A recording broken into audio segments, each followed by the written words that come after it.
ගොඩක් අයට තියෙන ප්‍රශ්නයක් තමයි VO3 වලින් වැඩ කරද්දී character consistency එක පවත්වාගෙන යන එක. ඒක ගැන හරියටම හිතලා හදපු වීඩියෝ එකක් තමයි මේ වීඩියෝ එක. ඔයාලා කැමති නම් ඔයාගේ බ්‍රෑන්ඩ් එක මේ වගේ වීඩියෝස් වලින් අප් කරගන්න මේ කාලේ තමයි ඒකට හොඳම.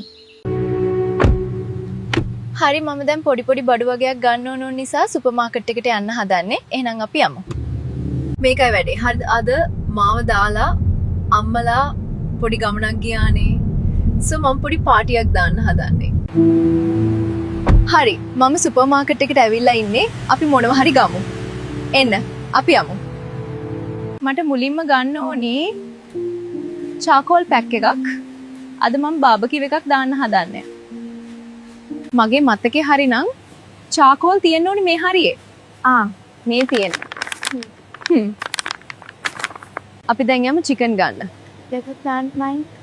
ඔයාලා බාබිකිව් දාද්දි ගන්නේ මොනවද? මම ඉතින් චිකන් විතරයි කන්නේ. ඔයාලා මොනවද බොන බියර්? මට වැඩිය බොන්න බෑ. ඒකින්ද බ්ලැක්බෙරි එකක් අරන් යනවා.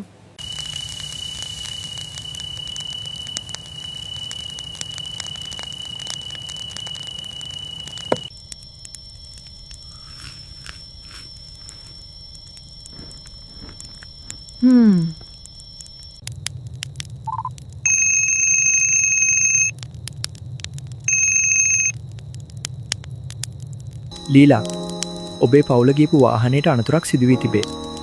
කරුණාකර හෙට උදේ වෛද්‍ය මධ්‍යස්ථානයට පැමිණෙන්න.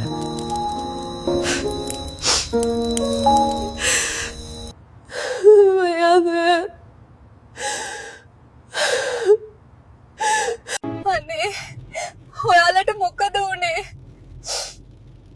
මම ඉක්මනට එනවා අම්මේ.